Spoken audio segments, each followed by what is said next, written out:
of me is down. You enchant me, even when you're not around. If there are boundaries, I will try to knock them down. I'm latching on there, now I know what I have found.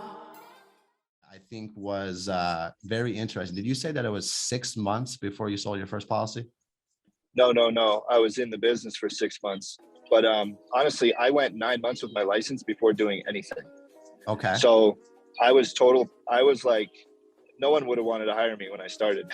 You know, I did like the total part-time approach. And you know, I mean, so many people, their heart's in the right place, but it's like, oh, I'm going to do this part-time till it equals my full-time income. And then I'm going to do it full-time. And, you know, I told myself that for almost a year. And then I was like, all right, man, what are you doing? You know, and I had a couple good weeks, and I was like, all right, bro, you just got to take the leap. But I was saying I was in the sales, heavy final expense face-to-face for 6 months before then at that point, I was like, okay, I'm going to go telesales. And then it was pretty quick to where I was like, I'm going to build a business out of it. Because I got into insurance it wasn't like I want to be an agent forever. I was like, I want to build a business, and that's where the perspective was a little different. So it was in sales for 6 months. Okay, no, that makes sense, and I think that there's many people who kind of sit on their license because they're in their comfort zone and they don't necessarily, you know, want to take that leap of faith. So, what did you do before you got into insurance?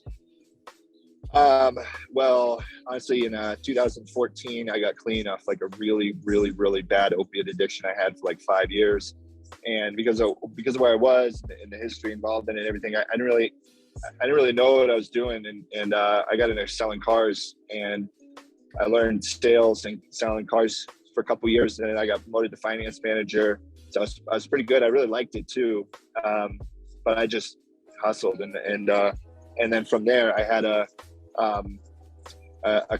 customer of mine in car sales. He was like, hey, you should get into insurance. And it was funny because he was like, you know, most people try to recruit to their IMO because they want the override or whatever. But he was like, you know, you should get into life insurance, but not where I am. You should go to this other company. So it was like, you know, he already had like a bunch of money from some other stuff he did. And he wasn't like, you know, like grinded like some of us are here. So he suggested me to go to New York Life, which I'm glad I went there first as like my first company to be with and get licensed, because man, like they just have such an asset base with money to just educate agents on what insurance is itself.